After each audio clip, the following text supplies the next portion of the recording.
Halo, Assalamualaikum warahmatullahi wabarakatuh. Perkenalkan, nama saya Dewi Silviana Nabela. Saya mahasiswa dari STKIP PGRI Sumeneb, Program Studi Pendidikan Guru Sekolah Dasar semester 5. Di sini saya akan menjelaskan tentang ekonomi dan keadilan dalam etika bisnis. Sebelumnya, saya akan menjelaskan tentang apa itu ilmu ekonomi. Ilmu ekonomi adalah ilmu yang mempersoalkan kebutuhan dan pemuasan kebutuhan manusia. Dan ilmu ekonomi adalah ilmu tentang usaha manusia ke arah kemakmuran.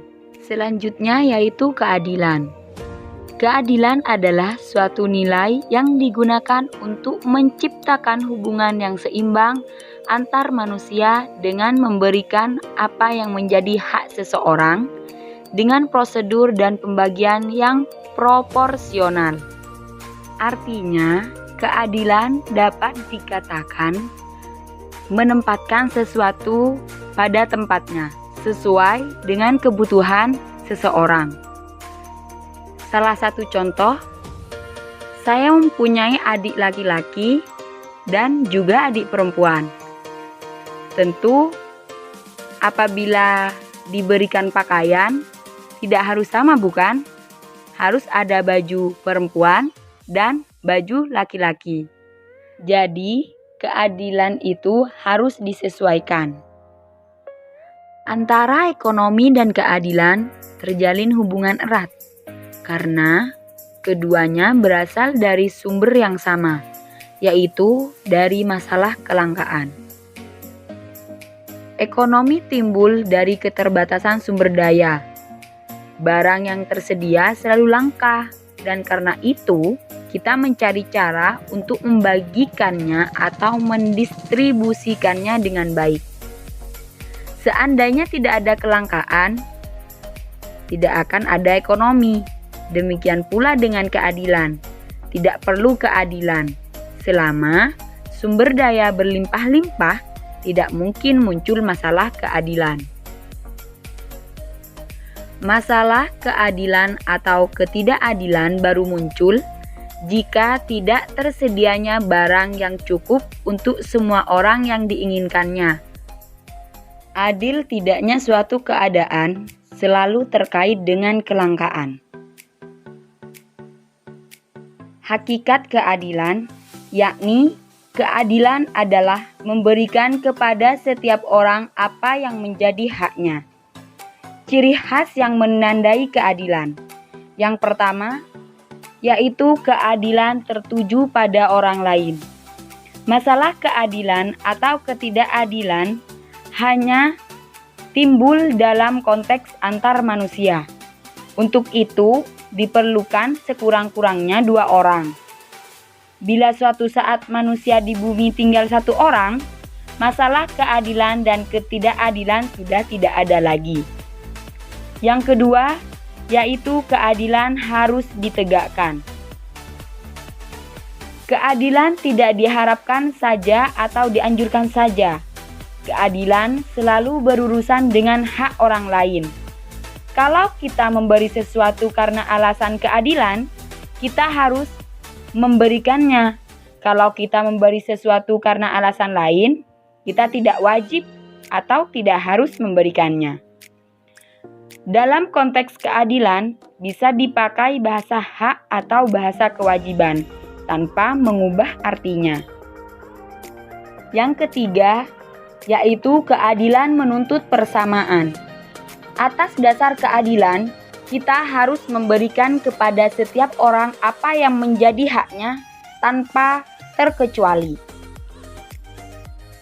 Seperti contoh, majikan memberikan gaji yang adil kepada 3.000 karyawannya. Kecuali kepada 1 orang, ia tidak pantas disebut adil. Mungkin ada orang yang berkata, apalah artinya 1 dibanding 3.000? Dari segi etika, perbedaan ini amat menentukan sekali. Majikan baru pantas dikatakan orang yang adil bila ia berlaku adil terhadap semua orang. Keadilan harus dilaksanakan terhadap semua orang tanpa melihat orangnya siapa. Pembagian keadilan. Yang pertama, pembagian klasik. Yang kedua, pembagian modern. Yang ketiga, keadilan individual dan keadilan sosial. Yang keempat, keadilan individual dalam pelaksanaannya tergantung satu orang atau beberapa orang saja. Yang kelima, keadilan dapat terjadi bila setiap orang memperoleh haknya dan keadilan sosial dapat terwujud. Setiap orang dapat terpenuhi hak-hak sosialnya. Pembagian klasik terdiri dari keadilan umum, keadilan distributif, dan keadilan komutatif.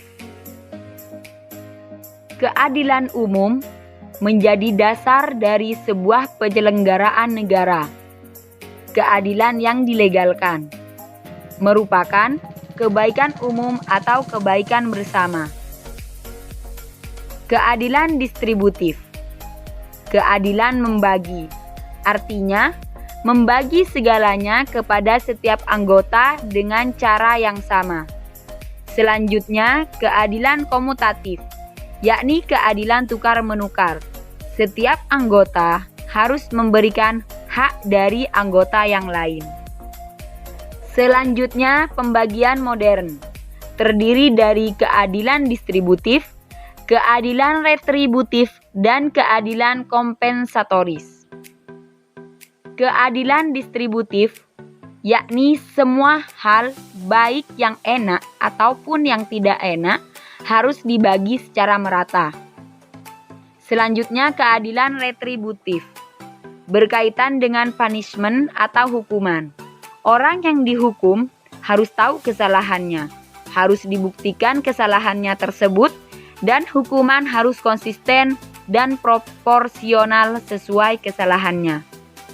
Selanjutnya, keadilan kompensatoris, kewajiban moral seseorang dalam memberikan ganti rugi atas kesalahan yang dilakukannya. Yang ketiga, keadilan individual dan keadilan sosial. Keadilan individual memberikan kepada setiap orang hak-hak individualnya. Keadilan sosial memberikan kepada setiap orang semua hak-hak sosialnya, seperti contoh, pendidikan, pekerjaan, pelayanan, dan kesehatan. Keadilan distributif pada khususnya, yakni terdiri dari prinsip formal dan prinsip material. Prinsip formal dikatakan formal karena hanya menyajikan bentuk dan tidak mempunyai isi. Dinyatakan bahwa kasus-kasus yang sama harus diperlakukan dengan cara yang sama, sedangkan kasus-kasus yang tidak sama boleh saja diperlakukan dengan cara yang tidak sama. Dalam praktek, prinsip ini tidak begitu bermanfaat. Selanjutnya, prinsip material. Prinsip ini menunjuk kepada satu aspek relevan yang bisa dijadikan dasar untuk membagi dengan adil. Dalam prinsip material ada 6 prinsip. Dikatakan yang pertama, bagian yang sama, kebutuhan, hak, usaha, kontribusi kepada masyarakat, dan jasa. Yang terakhir yakni keadilan ekonomis. Keadilan ekonomis harus diwujudkan dalam masyarakat, tetapi keadilan merupakan juga keutamaan yang harus dimiliki oleh pelaku bisnis secara pribadi. Dan dalam konteks ekonomi dan bisnis, salah satu nilai norma terpenting adalah keadilan. Keadilan yang akan memegang peranan yang penting dalam konteks ekonomi dan bisnis, karena akan menyangkut barang yang diincar banyak orang untuk dimiliki atau dipakai. Baik teman-teman, mungkin itu saja yang dapat saya sampaikan tentang ekonomi, dan keadilan dalam etika bisnis. Thanks for watching. Wassalamualaikum warahmatullahi wabarakatuh.